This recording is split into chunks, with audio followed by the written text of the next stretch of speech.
रउआ लोगन के हमार प्रणाम।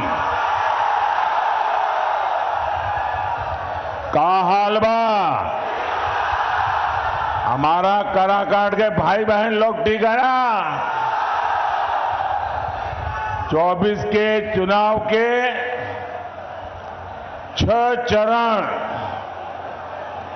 आज पूरे हो जाएंगे और 4 जून को क्या होगा? 4 जून को क्या होगा? 4 जून को क्या होगा? फिर एक बार, फिर एक बार, फिर एक बार। और इसलिए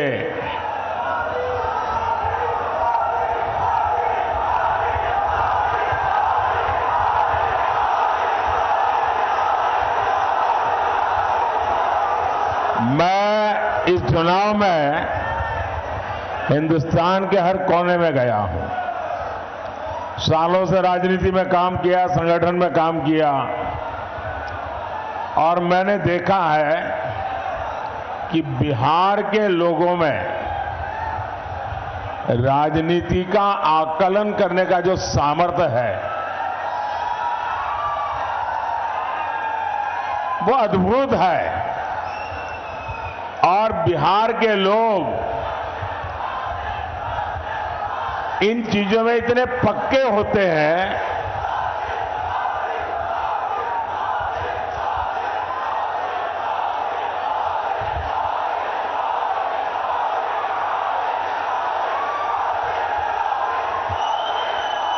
बिहार के लोग इतने पक्के हिसाब किताब के लोग होते हैं कि वे कभी भी वो वोट डालने से पहले 50 बार सोचते हैं कि मेरा वोट बेकार तो नहीं जाएगा ना। ये समझ बहुत कम लोगों को होती है जो बिहार को है। और इसलिए बिहार के लोग जब वोट करने जाते हैं तो पहले पक्का देखते हैं, भाई वोट तो डालूंगा लेकिन मेरा वोट बेकार नहीं जाना चाहिए। वो सोचता है जिसकी सरकार बनना पक्का है वोट तो उसी को डालूंगा। है कि नहीं बिहार का ऐसा?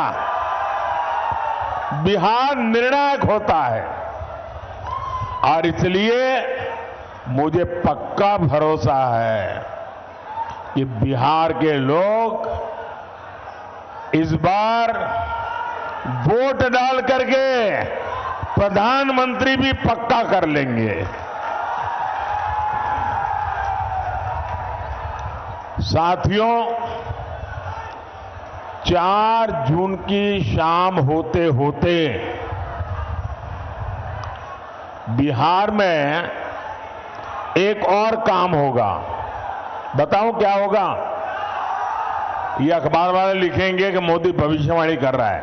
मैं भविष्यवाणी नहीं कर रहा हूं, लेकिन मैं आपको बताता हूं। 4 जून शाम होते होते आरजेडी वाले कहेंगे कि कांग्रेस ने लुटिया डुबो दी।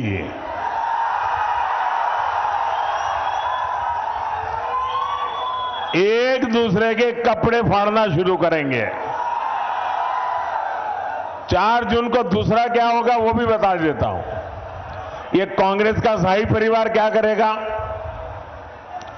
कांग्रेस का शाही परिवार पराजय का ठिकरा खड़गे जी के सर पर फोड़ करके वो विदेश में छुट्टियां मनाने चला जाएगा और बेचारे खड़गे जी कार्यकर्ताओं का गुस्सा सहते सहते थक जाएंगे। भाइयों और बहनों, कांग्रेस, आरजेडी और इंडी गठबंधन को देश बार बार खारिज कर चुका है, नकार चुका है। इनके पास न विजन है, इनके पास सिर्फ और सिर्फ कंफ्यूजन है। इनके पास हौसला का नामो निशान नहीं, इनके पास हताशा ही भरी पड़ी है, इनके पास नीति नहीं है, निर्णय लेने की क्षमता नहीं है, ये सिर्फ नकारापन लेकर के जी रहे हैं। दशकों तक इनकी पूरी राजनीति डरो और डराओ के मंत्र पर चली है,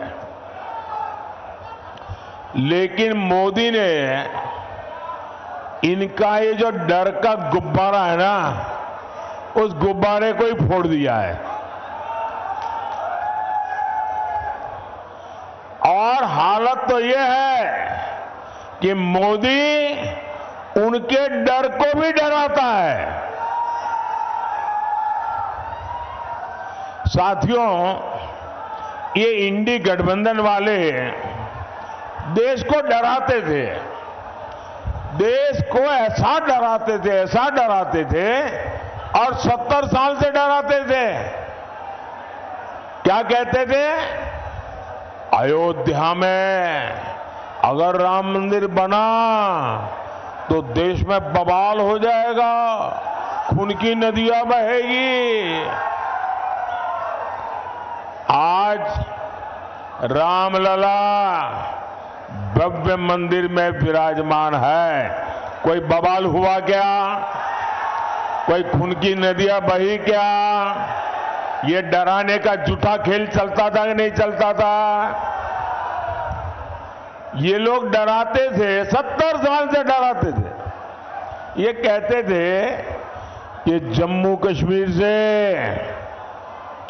370 अगर हटा तो ये पाकिस्तान में चले जाएंगे, अगर 370 हटा तो आग लग जाएगी, अगर 370 हटा तो देश में बम धमाके होंगे।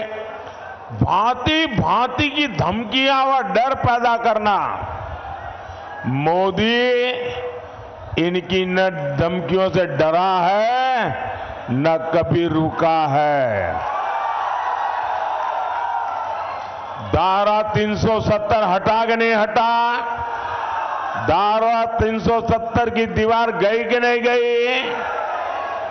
कश्मीर और हिंदुस्तान के बीच की ये दीवार को तोड़ा कि नहीं तोड़ा? सीना तान के तोड़ा कि नहीं तोड़ा? मुझे बताइए, कहीं आग लगी क्या? कोई पाकिस्तान भाग गया क्या? देश में बम धमाके हुए क्या? डराते थे। साथियों, ये डरपोक कांग्रेस और ये डरपोक आरजेडी वाले अभी क्या कह रहे हैं? पाकिस्तान के पास परमाणु बम है, डरो, डरा रहे हैं। खुद में मसाला खाली हो गया तो उधर का मसाला दिखाते हैं। इसलिए पाकिस्तान के आतंकी जब चाहे भारत पर हमला करके चले जाते थे, ये डरपोक लोगों के कारण। मोदी इनकी तरह डरता नहीं है। मोदी ने सेना को कहा, जाओ गढ़ में घुस करके मारो।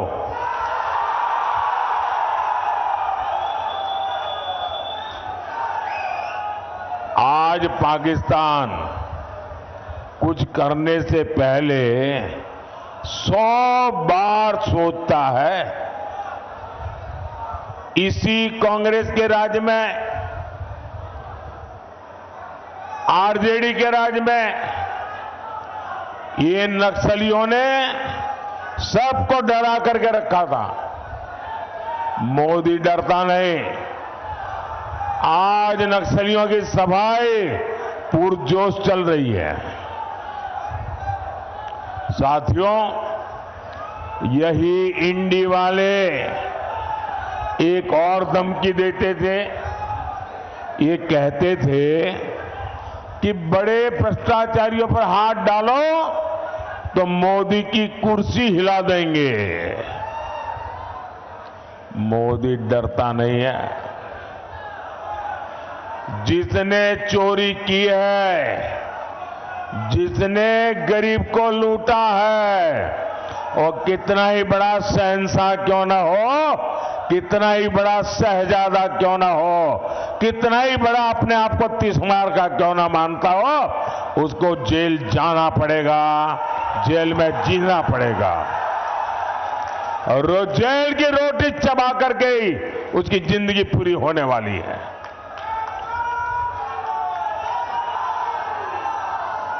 मुझे बताओ भाई, अगर कोई लूट करता है, आपके हक का छीन लेता है, तो छोटे लोगों को तो जेल में बंद करने के लिए कोई चिल्लाता नहीं है। बड़े जाने चाहिए, छोटे जाने चाहिए। आप मुझे कहेंगे वो मैं करूंगा। गुनाह किया है तो छोटा आदमी जेल जाना चाहिए कि सबसे बड़ा है वो जाना चाहिए? बड़ा हो जेल जाना चाहिए ना। तो मैं बड़ों को भेज रहा हूं तो अच्छा कर रहा हूं ना, सही कर रहा हूं ना। और मैं आज बिहार के लोगों को एक और गारंटी दे रहा हूं। जिन्होंने बिहार के गरीबों को लूटकर नौकरी के बदले जमीन लिखवाई है,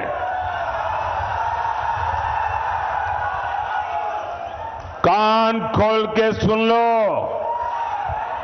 उनका भी जेल जाने का काउंटडाउन शुरू हो चुका है।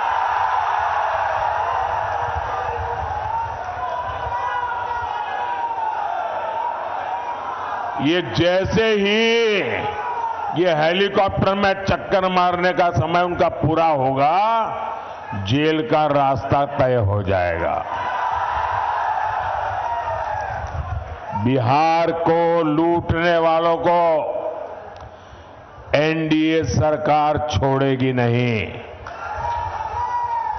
और ये एनडीए की गारंटी है, मोदी की भी गारंटी है। भाइयों और बहनों, ये इंडी गठबंधन वाले अपने राजनीतिक स्वार्थ के लिए कुछ भी कर सकते हैं।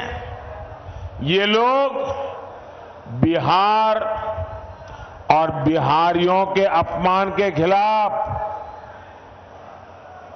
आवाज तक उठाते नहीं है। कांग्रेस के पंजाब के नेता ने बिहार से वहां काम करने गए, वहां मेहनत करके ईमानदारी से जीवन जीने वाले हमारे बिहारी मजदूर भाई बहनों का घोर अपमान किया, भद्दे शब्दों में अपमान किया। कहा अब हम उन्हें बिहारियों को पंजाब में घर नहीं देने देंगे, घुसने नहीं देंगे। कांग्रेस के मिनिस्टर ने कहा है, कांग्रेस के शाही परिवार ने इसके विषय में मुंह पे ताला लगा दिया है। क्या कभी कांग्रेस के शाही परिवार ने बिहारियों के इतने बड़े अपमान के लिए बिहार से माफी मांगी क्या? बिहारियों से माफी मांगी क्या? और ये इनको लालटेन लेकर के मुजरा करने वाली जो जमात है, वे भी बिहारियों का अपमान हो रहा है और कांग्रेस के चरण चूम रहे हैं। कांग्रेस के खिलाफ एक शब्द बोलने को तैयार नहीं है, कांग्रेस का जवाब मांगने को तैयार नहीं है। आरजेडी में हिम्मत नहीं कि बिहारियों के अपमान पर वो कांग्रेस को एक शब्द भी बोल पाए।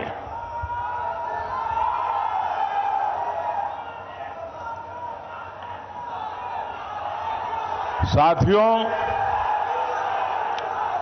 इंडी गठबंधन के एक साथी डीएमके के नेता ने बिहारियों के लिए बद्दी बद्दी गालियां बोली। तेलंगाना में कांग्रेस के मुख्यमंत्री ने बिहारियों को भला बुरा कहा।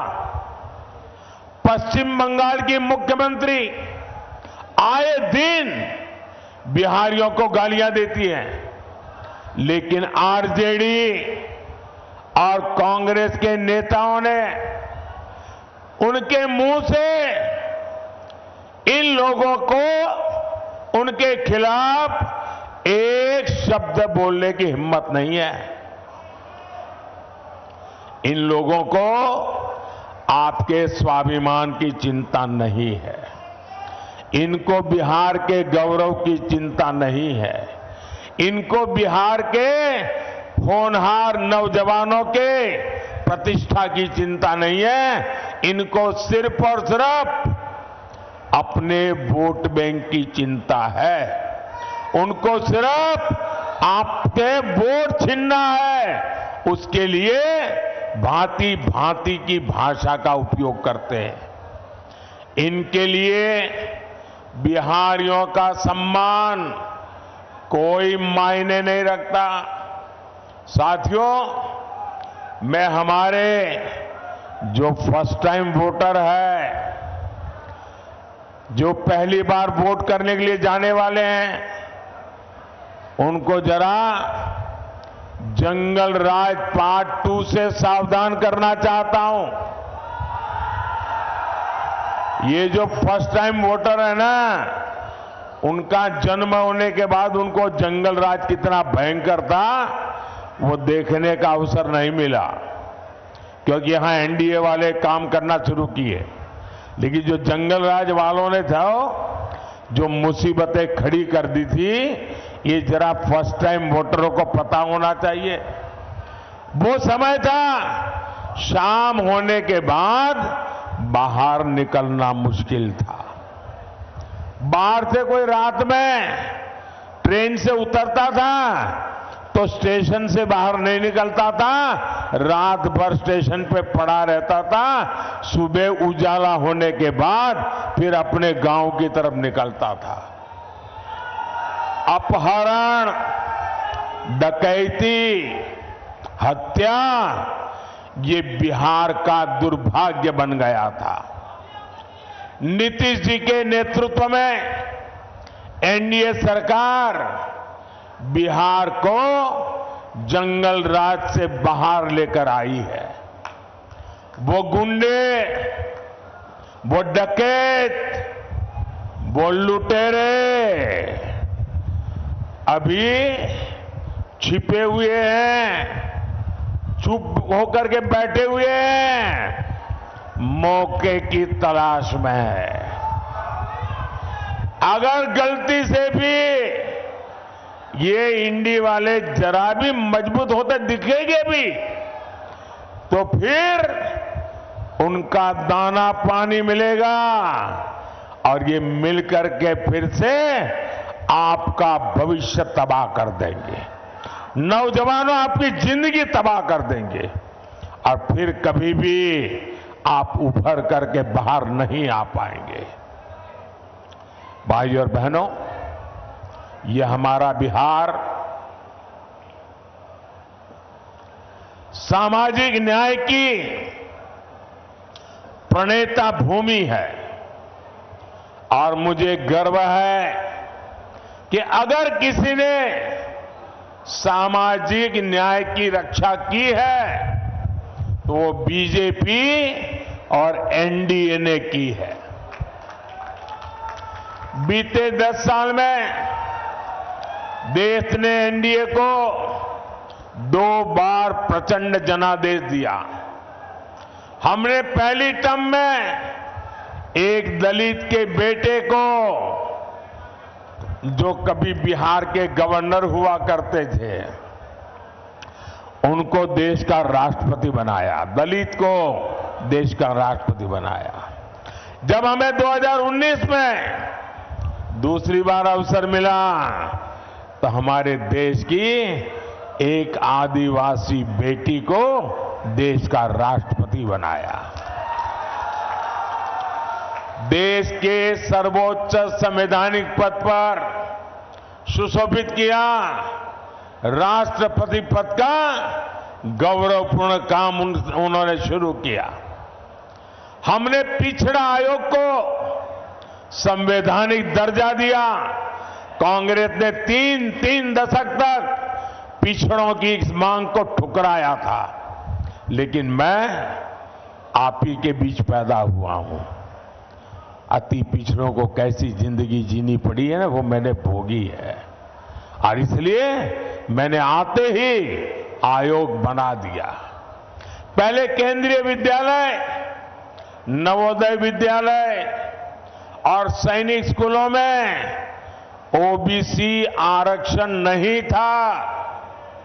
ये मोदी ने आकर के उसमें भी हमारे बच्चों के लिए मैंने आरक्षण पक्का किया।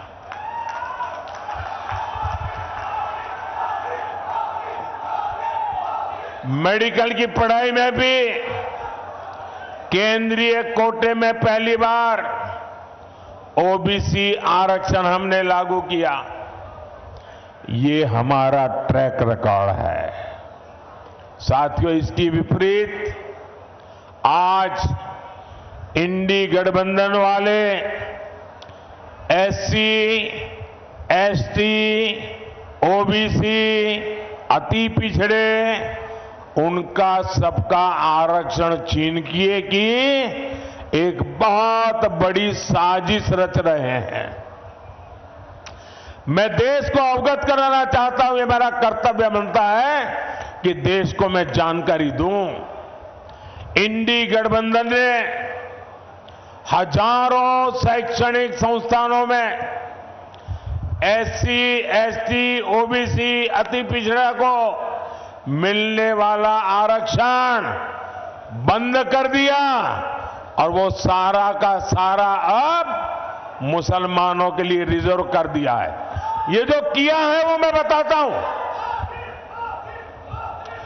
एक ही झटके में दलितों, पिछड़ों, अति पिछड़ों, उनका आरक्षण खत्म कर दिया। इन्होंने संविधान को ताक पर रखकर मुस्लिम जातियों को रातों रात ओबीसी बना दिया, ओबीसी के हक का आरक्षण दे दिया। अभी आपने 2 दिन पहले कलकत्ता हाईकोर्ट का जजमेंट देखा होगा। कलकत्ता हाईकोर्ट ने ऐसी डांट लगाई है क्योंकि वहां 77 मुस्लिम जातियों को रातों रात ओबीसी बनाकर ओबीसी का हक उनको दे दिया था। भाइयों बहनों, हाईकोर्ट ने ऐसी थप्पड़ मारी है, उनको ठिकाने लगा दिया है। ये ऐसे आपके साथ धोखाबाजी करने वाले लोग हैं। ये संविधान की पीठ पे छुरा भोंकने वाले लोग हैं। लेकिन इनसे भी इनकी साजिशें कम नहीं हो रही है। साथियों, इंडी वाले चाहते हैं कि बार बार मुस्लिम आरक्षण का ये मामला कोर्ट में न फंसे, कोर्ट हर बार रिजेक्ट न करे। तब उपाय क्या? तो इंडी गठबंधन वालों ने पक्का कर लिया है कि अगर वो दिल्ली पहुंचेंगे तो पहला काम ये संविधान को बदल देंगे। संविधान को बदल करके एससी, एसटी, ओबीसी का आरक्षण वो मुसलमानों को देने का संविधान में बदलाव करेंगे ताकि कोर्ट उनको परेशान न करे। ये खेल खेल रहे हैं। भाइयों बहनों, मैंने ठीक 1 महीने पहले इंडी वालों को चैलेंज किया था। देश के हर राज्य में जाकर के बोला हूं। मैंने उनको इतना ही कहा कि भाई अगर आप चुनाव में आए हो, जनता जनार्दन ही देश के मालिक है। जनता जनार्दन को लिख करके दो कि हम सत्ता में आएंगे तो हम संविधान में परिवर्तन नहीं करेंगे। हम सत्ता में आएंगे तो एससी, एसटी, ओबीसी का आरक्षण छीन नहीं लेंगे। हम सत्ता में आएंगे तो धर्म के आधार पर आरक्षण नहीं करेंगे। हम मुसलमानों को यहां से छीनकर उनको नहीं देंगे। लिख करके दो ना, मैंने कहा 1 महीना हुआ, 1 महीना लिखने की बात छोड़ो, बोलने की हिम्मत नहीं है उनकी। इसका मतलब पेट में पाप है। बिहार में मेरा यादव परिवार है, बिहार में मेरा कुर्मी परिवार है, बिहार में मेरा कुशवाहा परिवार है, बिहार में मेरा कलवार परिवार है, बिहार में मेरा तेली परिवार है, मेरा सूरी परिवार है, मेरा कानू परिवार है, मेरा निषाद परिवार है, मेरा पासवान परिवार है, मेरा रविदास परिवार है, मेरा मुसहर परिवार है। ऐसी हर जाति के सबसे बड़े दुश्मन अगर कोई है तो ये आरजेडी कांग्रेस वाले हैं। ये मुखौटा सामाजिक न्याय का लगाते हैं, लेकिन तुष्टीकरण करते हैं। वोट बैंक की राजनीति के गुलाम हो चुके हैं और वोट बैंक वाले जैसे नचाए ये नाचते रहते हैं। और 24 के इस चुनाव में मोदी ने उनको बेनकाब कर दिया है, उनका मुखौटा मैंने नीचे उतार दिया है। साथियों, मोदी इनकी साजिशों का भी पर्दाफाश करेगा और विकास के लिए भी उतनी ही मेहनत करेगा। आने वाले 5 साल बिहार के विकास के लिए अभूतपूर्व रहने वाले हैं। ये जो डेडिकेटेड फ्रेट कॉरिडोर यहां से गुजर रहा है, यहां 4 लेन 6 लेन के हाईवे बन रहे हैं, इनसे कंस्ट्रक्शन से जुड़े हर सेक्टर में अब रोजगार बढ़े हैं। आने वाले समय में यहां लॉजिस्टिक्स सेक्टर के लिए, भंडारण से जुड़े सेक्टर के लिए बहुत संभावना है। रोहतास हो, कैमूर हो, औरंगाबाद हो, इस पूरे क्षेत्र में कृषि आधारित उद्योगों और दूसरे उद्योगों के लिए नए अवसर बनेंगे। साथियों, ये क्षेत्र तो धान का कटोरा है, यहां आलू जैसी सब्जियां पैदा होती है। मोदी सरकार अनाज भंडारण में भी सहकारिता को बढ़ावा दे रही है। इसके तहत दुनिया की सबसे बड़ी भंडारण योजना पर काम शुरू हो चुका है। आने वाले 5 साल में सब्जियों के लिए कोल्ड स्टोरेज क्लस्टर भी हम बनाने जा रहे हैं। साथियों, यहां इतनी बड़ी संख्या में मेरी माताएं बहनें आई हुई हैं। उनका जीवन आसान बनाना गरीब के इस बेटे का संकल्प है। इसलिए मोदी ने मुफ्त अनाज और मुफ्त इलाज एक गारंटी दी है। अब तो मोदी माताओं बहनों को और भी गारंटी दे रहा है। पहली गारंटी, आने वाले सालों में 3 करोड़ बहनों को हम लखपति दीदी बनाएंगे। आने वाले दिनों में हर परिवार में जो बुजुर्ग है, 70 साल से ऊपर है, अगर वो बीमार है, इलाज की जरूरत है, तो उनके बेटे बेटी को इलाज का खर्चा नहीं करना पड़ेगा। ये दिल्ली में आपका बेटा इसका खर्चा करेगा। और एक काम मैं आपके लिए करना चाहता हूं, मैं आपका बिजली का बिल 0 करना चाहता हूं। और इसलिए हमने पीएम सूर्यघर मुफ्त बिजली योजना बनाई है। और मुफ्त घर बिजली योजना में आप अपने लिए तो मुफ्त में बिजली उपयोग करेंगे, ज्यादा बिजली आप बेच सकेंगे। और इसके लिए सरकार सोलर पैनल लगाने के लिए 75,000 रुपये तक की आर्थिक मदद हर परिवार को करेगा। 75,000 रुपया। और जैसे आपको मोदी सरकार में पक्का घर, शौचालय, नल से जल, सस्ता सिलेंडर मिला, वैसे ही मोदी अपनी हर गारंटी पूरी करेगा। मैंने गैस का सिलेंडर देने की गारंटी पूरी की कि ना की? जरा जोर से बताइए ना। मैंने गैस का सिलेंडर देने की गारंटी पूरी करी कि नहीं करी ना? तो इस बार मुझे गैस के सिलेंडर पर वोट भी चाहिए। भाइयों और बहनों, ये एमपी बनाने का नहीं, ये पीएम बनाने का चुनाव है। ये देश में एक मजबूत सरकार बनाने का चुनाव है। इसलिए आप जब काराकाट से मेरे साथी उपेंद्र कुशवाहा जी को वोट डालेंगे तो वोट सीधा मुझे मिलेगा। सासाराम से शिवेश राम जी को दिया वोट सीधा मोदी को मिलेगा। आरा में आरके सिंह को दिया हुआ वोट सीधा मोदी को मिलेगा। आप घर घर जाकर मेरी ये बात पहुंचाइएगा और एक काम करिएगा। करेंगे? जरा जोर से बताइए, करेंगे? आप जाकर के हर घर में बताना कि वो मेरे खातिर, मेरे देश के खातिर विकसित भारत बनाने के लिए आपके गांव में जो भी देवस्थान हो, आपके गांव में जो भी तीर्थ स्थान हो, वहां जाकर के मेरी तरफ से परमात्मा के आगे मत्था टेकना। करेंगे?